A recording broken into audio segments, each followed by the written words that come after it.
Hello everyone, आज है 22 अगस्त 2024 और 22 अगस्त 2024 से बनने वाले करंट अफेयर्स के बारे में आज हम डिस्कस करने वाले हैं। तो हमारा पहला सवाल है, हाल ही में किसने कर्मचारी राज्य बीमा निगम के महानिदेशक का पदभार संभाला है? तो हाल ही में अशोक कुमार सिंह ने कर्मचारी राज्य बीमा निगम के महानिदेशक का पदभार संभाला है। तो इसका ऑप्शन बी सही आंसर होगा।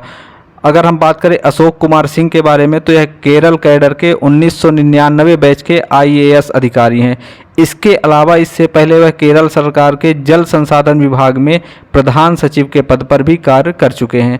अगर हम बात करें एम्प्लॉय स्टेट इंश्योरेंस कॉरपोरेशन के बारे में, तो इसका फॉर्मेशन 24 फरवरी 1952 को हुआ था। इसका मुख्यालय नई दिल्ली में है। इसके वर्तमान समय में जो डायरेक्टर जनरल हैं वह अशोक कुमार सिंह है और यह श्रम और रोजगार मंत्रालय के अंतर्गत आता है। हमारा अगला सवाल है, पेरिस पैरालंपिक 2024 के लिए भारतीय दल के शेफ डी मिशन के रूप में किसे नामित किया गया है? तो हाल ही में सत्य प्रकाश सांगवान जी को सेफ डी मिशन के रूप में नामित किया गया है। तो इसका ऑप्शन बी सही होगा। अगर हम बात करें सत्य प्रकाश सांगवान जी के बारे में, तो भारत की पैरालंपिक समिति के उपाध्यक्ष इन्हें नियुक्त किया गया है और पैरालंपिक जाने वाले भारतीय दल के शेफ डी मिशन के रूप में भी इन्हें नामित किया गया है। वहीं अगर बात किया जाए तो पैरालंपिक में 84 पैरा एथलीट पेरिस में भारत की ओर से चुनौती पेश करेंगे। हमारा अगला सवाल है, HCL टेक्नोलॉजी ने हाल ही में नए CFO के रूप में किसे नियुक्त किया है? तो हाल ही में शिव वालिया को HCL टेक्नोलॉजी ने अपना मुख्य वित्तीय अधिकारी यानी CFO के रूप में नियुक्त किया है। यह 6 सितंबर 2024 से अपना पदभार ग्रहण करेंगे, बल्कि यह जिस व्यक्ति के स्थान पर अपना पदभार ग्रहण करेंगे वह प्रतीक अग्रवाल हैं। इसके अलावा यह अप्रैल 1998 से HCL के साथ हैं और इसके पहले इन्होंने अप्रैल 1993 से मार्च 1998 तक HCL की सहायक कंपनियों में काम किया है। हमारा अगला सवाल है, भारत ने हाल ही में किस देश के साथ ग्रीन अमोनिया एक्सपोर्ट एग्रीमेंट किया हुआ है? तो हाल ही में भारत ने जापान के साथ ग्रीन अमोनिया एक्सपोर्ट एग्रीमेंट किया हुआ है। यह समझौता Sembcorp industries, Sojitz corporation, Kyushu electric power company और नाइक लाइन के बीच हुआ है। यह अवसर पर केंद्रीय नवीन और नवीकरणीय ऊर्जा मंत्री प्रहलाद जोशी भी मौजूद थे। हमारा अगला सवाल है, हाल ही में global finance central banker report card में A+ रेटिंग किस भारतीय बैंक को मिली, किस भारतीय व्यक्ति को मिली है? तो यहाँ पास शक्तिकांत दास जी को यह A+ रेटिंग दी गई है। तो इसका ऑप्शन सी सही हो जाएगा। अगर हम बात करें शक्तिकांत दास के बारे में, तो यह भारतीय रिजर्व बैंक RBI के गवर्नर रह चुके हैं और शक्तिकांत दास को लगातार दूसरे वर्ष global finance central banker report card में A+ रेटिंग प्राप्त हुई है। सेंट्रल बैंकर रिपोर्ट कार्ड यह 1994 से जारी किया जा रहा है और प्रधानमंत्री नरेंद्र मोदी जी ने भी शक्तिकांत दास जी को बधाई दी है।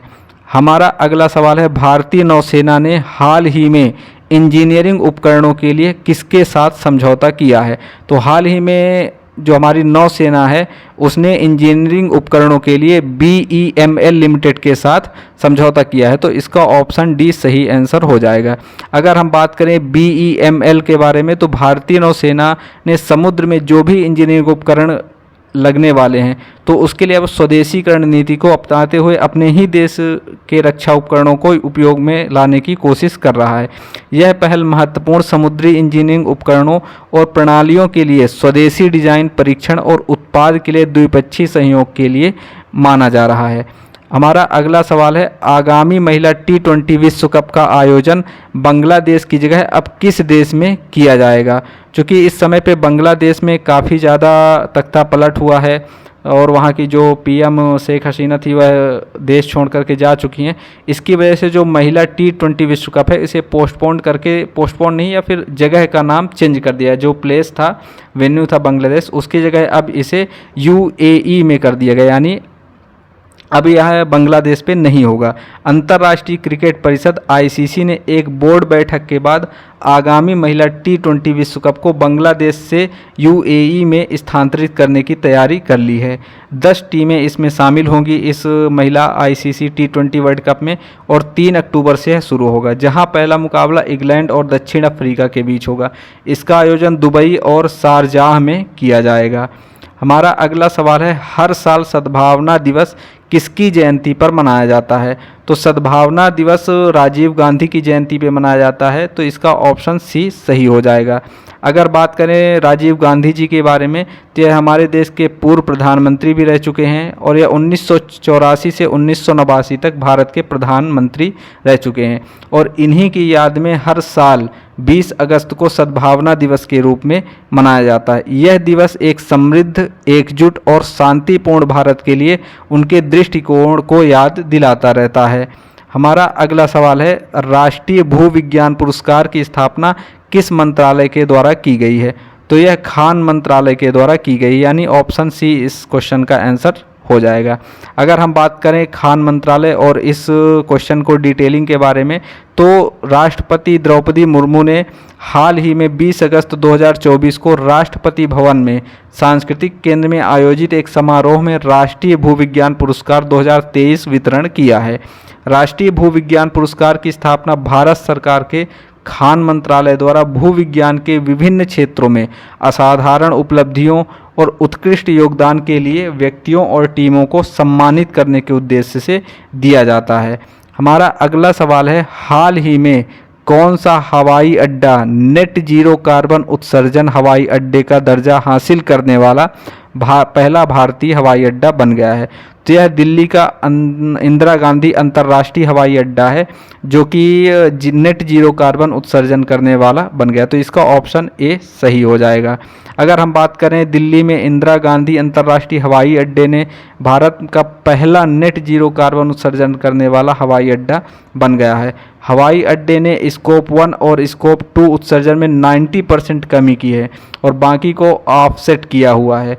अगर मूल रूप से 2023 तक नेट जीरो का लक्ष्य रखते हुए इसने अक्षय ऊर्जा, इलेक्ट्रिक वाहनों, शून्य अपशिष्ट कार्यक्रमों और हरित बुनियादी ढांचे के माध्यम से लक्ष्य को पहले ही पूरा कर लिया है। हवाई अड्डे का लक्ष्य अब 2050 तक स्कोप 3 उत्सर्जन में नेट जीरो हासिल करना रह गया है। तो दोस्तों, आज के लिए इतना ही। इस वीडियो को देखने के लिए धन्यवाद। अगर आप चैनल पर नए हो तो चैनल को सब्सक्राइब करें और अपने दोस्तों के साथ शेयर करें। Thank you. इस वीडियो का PDF जो है वो टेलीग्राम चैनल पर मिल जाएगा। टेलीग्राम की लिंक डिस्क्रिप्शन में दी गई है, वहाँ से जाकर के आप टेलीग्राम चैनल को ज्वाइन कर सकते हैं।